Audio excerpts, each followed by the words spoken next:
The wolf on Hannah Whitmore's porch was not dying like an animal. It was waiting like a king. At first, she thought the sound was only the winter wind dragging branches across the roof, another lonely noise in a house the Silverpine pack had forgotten. Then it came again, lower this time, a slow scrape against the wooden steps.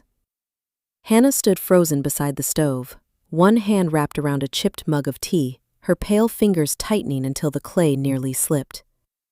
No one came to her cabin after dark. No one came to the edge of the northern woods unless they were lost, desperate, or cruel. She set the mug down without a sound and reached for the iron poker beside the hearth, though she knew it would not save her from anything truly dangerous.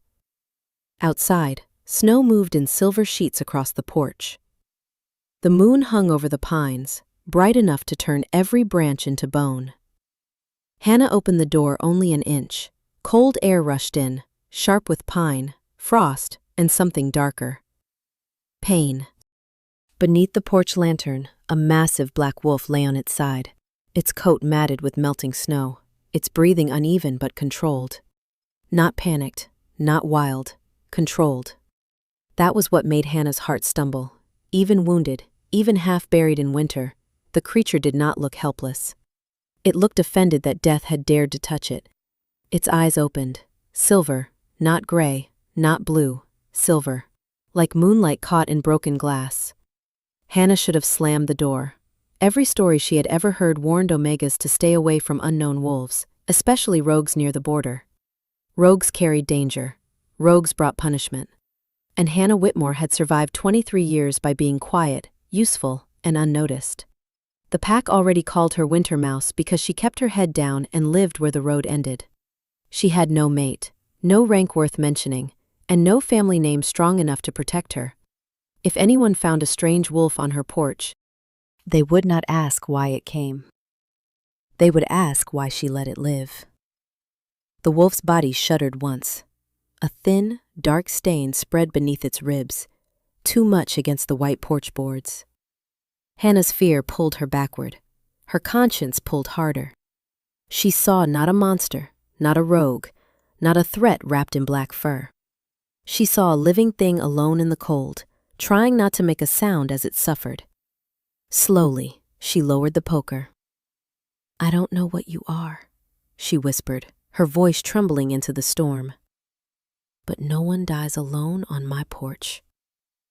The wolf's silver eyes stayed locked on hers, and for one impossible second, Hannah felt as if it understood every word.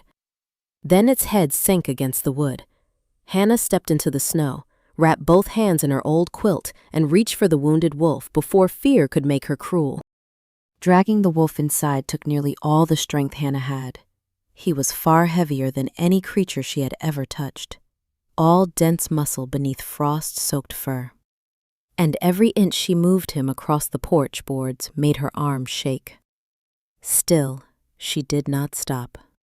She looped the quilt beneath his shoulders, braced her boots against the snow, and pulled until they crossed the threshold together. The storm snapping at her back like it wanted him returned to the dark. The wolf made no sound. That silence unsettled her more than a growl would have. Most wounded animals thrashed, whimpered, fought anything near them. This one watched. Even when his body trembled from the cold, his silver eyes followed her, with a focus too sharp to belong to a simple beast. Hannah shut the door with her shoulder and dropped the latch. The cabin fell into a trembling quiet, broken only by the fire, the wind, and the uneven rhythm of his breathing. She knelt beside him, her own breath coming fast. Her pale cheeks stung red from the cold. "You are safe for now," she said softly, though she was not certain either of them were. Safe was a fragile word in Silverpine. Safe was something alphas promised, betas enforced, and omegas were expected to earn by obedience. Hannah had learned that early. Her mother had died before Hannah's first shift. Her father had left with a hunting party and never returned. By the time she was old enough to understand pack law, she already understood her place beneath it. Carry water, sort herbs, lower your eyes, apologize first, survive quietly. The cabin at the edge of the woods had once belonged to her grandmother, a woman the pack tolerated because she knew which roots broke fevers and which leaves soothed pain. When she passed, Hannah inherited the cabin, the garden, and the same quiet contempt. People came when they needed medicine, but they never stayed long enough to thank her. They left coins on the table as if kindness were a debt best paid without eye contact. Hannah pushed those memories away and reached for her healing basket. Clean cloths, warm water, ground willow bark, a small bottle of moonroot oil she had saved for emergencies. Her hands moved with practiced care, even as fear pressed cold fingers around her ribs. When she touched the wolf's side, his head lifted. A low rumble rolled through the room. Not quite a warning, not quite pain. Hannah stilled. "I know," she whispered. "I would hate being helpless too." Something changed in his gaze then, a flicker, almost human. Slowly, he lowered his head again. Hannah swallowed the ache rising in her throat. No one had ever trusted her with anything powerful before. No one had ever looked at her as if her gentle hands might matter. She cleaned what she could, wrapped the wound carefully, and laid another quilt over his great black body. Outside, somewhere beyond the trees, a distant horn sounded from the direction of the pack road. Hannah froze. The wolf's ears sharpened. Then, from far away, another horn answered. Someone was searching the woods. The horn did not sound like a call for help. It sounded like a warning, moving through the trees. Hannah stood in the center of the cabin with the damp cloth still in her hand, listening as the second note faded into the storm. The wolf lifted his head from the quilt, his silver eyes narrowing toward the door. There was no fear in him, only calculation, as if he were counting footsteps Hannah could not hear. That frightened her more than the horns. "They are not looking for me," she whispered, though the words felt thin even before they left her mouth. No one in Silverpine searched for Hannah Whitmore unless they wanted medicine, blame, or someone too quiet to argue. She crossed to the window and pushed the curtain aside with 2 fingers. Snow swept across the yard in pale curtains. Beyond the split-rail fence, the pine trees stood black and still. For one breath, she saw nothing, then a lantern moved between the trunks. Another followed, then a third. Hannah let the curtain fall, her pulse beating hard in her throat. The wolf tried to rise. His front paws pressed against the floorboards, powerful shoulders trembling beneath the quilt.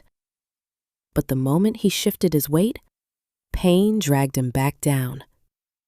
Hannah rushed to him before thinking. "No, you cannot move like that." His gaze cut to her, sharp and proud, as if no one had ever told him what he could not do and lived comfortably afterward. But he stayed down. Hannah almost smiled despite the fear. "You may glare all you want.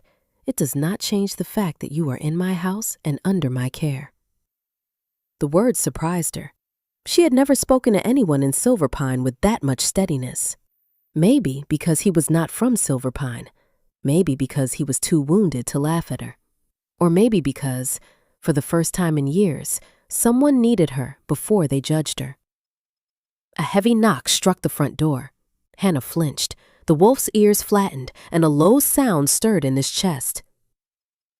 Hannah Whitmore. A man called from outside. "Open up." She knew that voice. Mason Crow, one of Silverpine's border guards, broad-shouldered, loud, and always eager to remind Omegas where they stood. Hannah wiped her hands on her skirt, forcing herself to breathe. "It is late. Mason." "Then open quickly."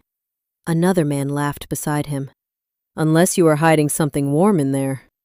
Hannah's stomach tightened, but she kept her face calm as she cracked the door only enough for her body to fill the gap. Cold air pushed around her.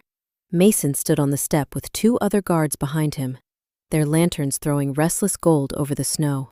His eyes moved past her shoulder, trying to see inside. "A trail came this way," he said. "Dark fur, blood in the snow. A rogue crossed the border tonight." "I have seen no rogue." That is strange. Mason leaned closer. Because the trail ends at your porch. Hannah felt the wolf behind her, silent as shadow, and something inside her stopped shrinking. She lifted her chin, just slightly. Then maybe your tracking is not as good as you think. The smile vanished from Mason's face. For a moment, the whole winter seemed to hold its breath. Mason Crow stared at Hannah as if she had suddenly spoken in a language he did not understand. For years, he had known exactly how to make her step back, a sharper tone, a lifted hand, a reminder that she was only an omega with the cabin at the edge of Packland. But tonight, with snow in her hair and firelight behind her, Hannah did not move. She kept one hand on the door and one foot braced against the threshold, feeling the old wood tremble beneath the force of the storm. Mason's gaze narrowed. Careful, little mouse. The nickname hit the same place it always did, a small bruise beneath her ribs, but this time it did not fold her inward. Behind her, the black wolf drew one slow breath. Hannah heard it. Mason did not. It is after midnight, she said. If you need herbs for the patrol, come back at sunrise. One of the guards behind Mason raised his lantern higher. We are not here for herbs. The light slipped through the gap beside Hannah's shoulder, reaching across the cabin floor in a thin golden blade. If Mason leaned another inch, he would see the quilt near the hearth. He would see the dark shape beneath it. He would see the eyes. Hannah shifted, blocking the view with her body. Mason noticed. His mouth curved. You are hiding something. I am protecting my home. From your own pack? From men who arrive at a woman's door in the middle of a snowstorm and demand entry without cause. The words came out quiet, but they landed hard. The two guards exchanged a look. Mason's face darkened, not with rage, but with disbelief. Hannah had seen that expression before. The powerful rarely knew what to do when the quiet stopped apologizing.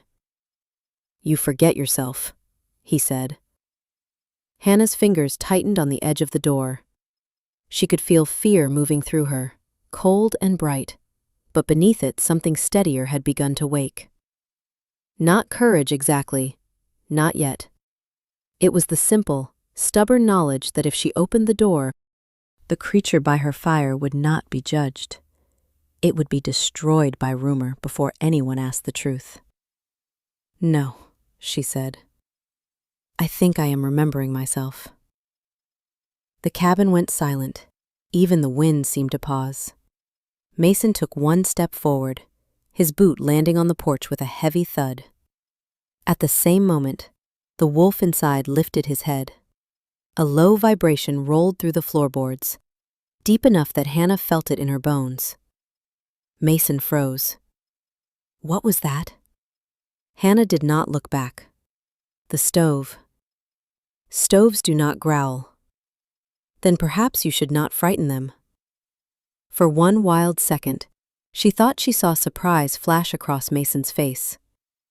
Then a distant shout rose from the trees, calling his name. Another lantern appeared on the road below the cabin, moving fast through the snow. Mason looked over his shoulder, jaw tight. Someone had found something elsewhere, or wanted him gone quickly. He pointed at Hannah, his voice dropping low. This is not finished. Anna met his stare, her heart racing so hard it hurt. Then bring the alpha tomorrow and finish it properly. Mason stepped back at last. The guards followed, their lanterns shrinking into the storm until only darkness remained. Hannah closed the door and slid the bolt into place. Only then did her knees weaken. She turned toward the hearth. The wolf was watching her, silver eyes bright with something that looked dangerously close to respect. Hannah did not realize she was shaking until the wolf lowered his head and touched his nose lightly against her wrist. The gesture was so careful, so impossibly gentle for a creature that could have filled half the room with fear, that something inside her chest loosened all at once. She sank onto the floor beside him, pressing one hand over her mouth to hold back the sound that wanted to escape. Not tears, not exactly, just the sudden weight of what she had done. She had lied to a border guard. She had challenged Mason Crow at her own door. She had protected a stranger that every law in Silverpine would have told her to surrender. By morning, the pack would know. By sunrise, her little cabin would no longer be forgotten. The wolf watched her, his silver eyes steady in the firelight. Hannah gave a breathless laugh, small and broken at the edges. "Do not look at me like that. I am not brave. I am just very tired of being afraid." His ears shifted, as if he understood. Maybe it was exhaustion playing tricks on her. Maybe loneliness had made her foolish. But in the quiet after Mason's footsteps faded, Hannah felt less alone than she had in years. She reached for the bowl of warm water and checked the bandage at his side. The bleeding had slowed, but the wound beneath the cloth had changed. The skin around it was threaded with faint silver lines, like moonlight trapped under ice. Hannah's stomach tightened. That is not normal. The wolf's jaw tensed. She leaned closer, careful not to press too hard. The silver lines pulsed once, and a sharp chill swept over her fingertips. Not natural cold. Magic. Old magic. The kind her grandmother used to speak of, only when storms covered the windows and the pack house bells rang from far away. Cursed silver. Royal poison. Weapons made not to wound the body, but to silence the wolf within. Hannah sat back slowly. Whoever had hurt him had not been hunting a rogue. They had been hunting someone important. Someone dangerous enough to fear. Outside, the wind shifted, carrying distant voices across the trees. Mason had not gone far. Neither had the others. She had minutes, maybe less, before suspicion circled back. Hannah stood and moved to the cupboard above the stove. Behind jars of dried mint and feverfew, she found the small cedar box her grandmother had left her. She had not opened it in 3 years. Inside lay a strip of white cloth, a silver blue stone, and a note written in a hand so familiar it made her throat ache. Use only when kindness becomes dangerous. Hannah closed her fingers around the stone. It warmed instantly, glowing faintly against her pale palm. Behind her, the wolf tried to stand again. This time, he made it halfway up before his body faltered. Hannah turned, alarmed, but he was no longer looking at the door. His gaze was fixed on the stone in her hand. Recognition flashed through his eyes, deep and unmistakable. Hannah whispered, "You know this." The wolf took one unsteady step toward her, and the fire bent toward him as if bowing. The fire did not flare. It leaned. Every flame in the hearth bent toward the black wolf, as if an unseen wind had passed through the room, though the cabin air had gone perfectly still. Hannah stood with the silver blue stone warming in her palm, unable to move, unable to look away from the recognition in his eyes. It was not the look of an animal seeing a familiar object. It was the look of a man finding proof that an old story had been true all along. My grandmother said this was for a night when kindness became dangerous, Hannah whispered. Her voice sounded too small for what was happening. The wolf took another step and nearly collapsed. Hannah rushed forward, catching the weight of his great head against her shoulder before he could fall. Heat rolled from him despite the cold poison in his wound, a deep, fevered warmth that made the air around them shimmer. The stone pulsed once.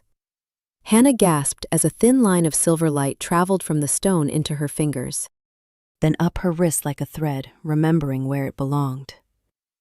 She tried to pull back, but the wolf lifted his eyes to hers, and in them she saw pain, warning, and something almost like a plea, not for himself, for the truth.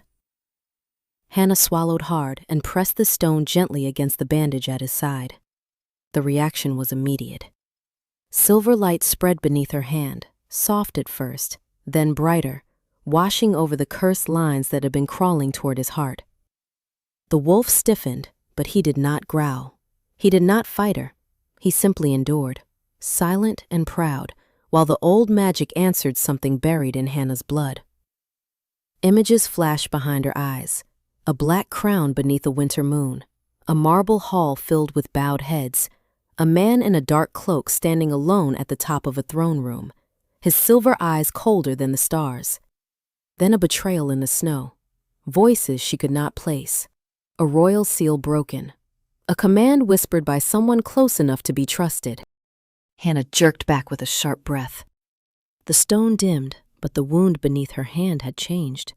The silver poison had retreated, no longer spreading toward his heart.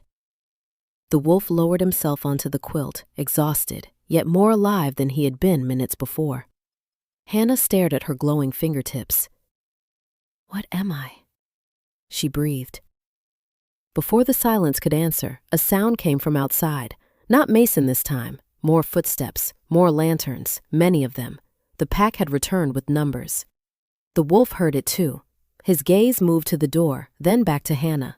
Slowly, with painful care, he pushed his nose beneath the edge of the quilt and nudged something free. A torn strip of black cloth, hidden beneath his body, embroidered into it was a small silver emblem. Hannah knew that mark. Every child in Silverpine knew it, the crown of the Alpha King. Hannah's breath caught so sharply it almost hurt. The silver crown embroidered into the torn black cloth was not a decoration. It was not a merchant's mark, not a noble crest, not a soldier's token stolen from some forgotten road. It was the royal seal of Blackwood, the mark stamped into every law scroll, every border gate, every coin passed through Silverpine hands. Her fingers closed around the cloth as if it might vanish. The wolf watched her from the quilt, his silver eyes steady, waiting for her to understand what he could not yet say. "No," Hannah whispered, though she did not know whether she was denying the truth or begging it to be smaller. "That is impossible." Outside, lanterns gathered in the yard like fallen stars. Boots crushed the snow beyond the porch. Voices moved low and urgent through the wind, too many to belong to a simple patrol. Hannah slipped the royal cloth beneath her apron just as a fist struck the door hard enough to rattle the latch. "By order of Silverpine Command," Mason called, louder than before. "Open this door." Hannah stood very still. The wolf's breathing deepened behind her. Not weaker, deeper. The stone had given him back something. If not enough to stand without pain, then enough to fill the cabin with a presence that made the little room feel suddenly too small. Hannah crossed to the door, but she did not open it. "Who gave that order?" Silence answered first. Then a new voice cut through the storm, smooth as polished ice. "I did." Hannah's skin chilled. Beta Elias Voss, the second highest wolf in Silverpine, a man known for smiling before punishment and speaking softly when he wanted everyone afraid. He had never come to Hannah's cabin. He had never needed to. People like Elias did not visit the forgotten unless the forgotten had become useful or dangerous. "Miss Whitmore," Elias said, almost kindly, "there is an injured creature in your home. Step aside. And no one will blame you for being deceived." Hannah looked back at the wolf. His eyes had narrowed at the sound of Elias's voice, and that single reaction told her more than any confession could. Recognition. Not surprise, not confusion. Recognition. Hannah turned back to the door, her hand resting above the latch. "What kind of creature?" she asked. A pause, too brief, but enough. "A rogue." Then why bring half the patrol for one wounded rogue? The wind pressed against the walls. Outside, someone muttered. Elias gave a soft laugh, but there was no warmth in it. "You have always been sharper than people give you credit for." The words should have felt like praise. They felt like a net tightening. "Open the door, Hannah." Behind her, the wolf shifted. The floorboards creaked beneath his weight. Hannah heard the strain in that small movement and knew he was trying to rise for her, trying to stand between her and the danger when his own body was still fighting to remain upright. Something in her heart broke open. Not with fear this time, but with fury made quiet. She had spent her life being told strength was loud, dominant, and cruel. Yet the strongest thing in that room was a wounded king trying not to fall, and an Omega choosing not to move. Hannah lifted her chin. "No." The word was small, but it changed the air. Outside, Elias's silence sharpened. Inside, the royal emblem warmed against her apron like a hidden flame. Elias Voss did not raise his voice. He did not need to. His calm seeped through the door like winter fog. Patient, certain, and cruel in the way only powerful men could afford to be. "You are making a mistake," he said. Hannah kept her palm pressed against the latch, feeling the old metal bite cold into her skin. Behind her, the wolf had risen onto his feet at last, barely. His body trembled beneath the quilt, but the air around him had changed. The cabin no longer felt like a forgotten place at the edge of Silverpine. It felt like a throne room built out of smoke, firelight, and breath. "I have made many mistakes," Hannah said, her voice low. "Opening this door will not be one of them." Outside, Mason cursed under his breath, but Elias silenced him with a single quiet word. Then came the sound of boots shifting on the porch. Elias stepped closer. "You do not understand what you are protecting." Hannah looked back at the wolf. His silver eyes held hers, and for the first time, she saw pain there that had nothing to do with his wound. Not fear of dying, not fear of being caught. Betrayal. Deep, familiar betrayal. "I think I am beginning to," she answered. A slow silence followed. Then Elias sighed softly, almost regretfully. "The creature inside your cabin is dangerous to every wolf in this territory." The royal cloth warmed beneath Hannah's apron. Then why call him a rogue? Elias did not answer. Hannah's heart struck harder. Why not tell Mason what he really is? Another silence, longer this time, the kind that revealed more than words. The wolf took one step forward. His paw landed with quiet force on the floorboards, and every lantern outside flickered at once, shadows jumping against the windows. A murmur moved through the patrol. Even Mason sounded uncertain when he spoke. "Beta Voss." Elias's voice sharpened for the first time. "Stand ready." Hannah's fear returned in a rush, but it did not own her. She stepped away from the door and reached for the cedar box. The silver blue stone glowed again the moment her fingers touched it, bright enough to cast light across the room. The wolf's gaze dropped to it, then back to her. Somehow, without words, Hannah understood. The stone had not healed him because it was powerful. It had healed him because she had chosen to use it, because something in her blood answered mercy before it answered fear. "Grandmother," she whispered, realizing the truth too late and exactly on time. Her grandmother had not left her a charm. She had left her a key. The door latch rattled. Mason was testing it now. A shoulder struck the wood, not enough to break it, but enough to make the hinges groan. Hannah stood in front of the wolf, though he was far larger than she was, though everything about the moment should have made her step aside. "If they come in," she said without turning, "stay behind me." The wolf huffed once, a sound so offended and almost human that Hannah might have laughed on any other night. Then the second strike came. The bolt slipped halfway from its brace. Cold air cut through the gap. Elias's voice entered with it, low and final. "Last chance, Miss Whitmore. Surrender him, and I may let you remain a harmless Omega." Hannah lifted the glowing stone in one hand and the royal cloth in the other. Her voice did not shake. "I was never harmless. I was only kind." The cabin filled with silver light. The wolf stepped beside her, no longer behind her, and the shadow around his body began to break like dawn finding the edge of a storm. Silver light poured through the cabin like moonrise set free. The door gave way to the storm, and cold air rushed across the floor. But no one crossed the threshold. Mason stood first, lantern raised, his face draining of color as the black wolf beside Hannah lifted his head. The shadow around the creature split apart, not with fury, but with a quiet majesty that made every wolf outside lower their eyes before they understood why. Fur became darkness. Darkness became a cloak. The great wolf faded into the shape of a man standing tall beside the hearth, wounded, pale from exhaustion, yet unmistakably royal.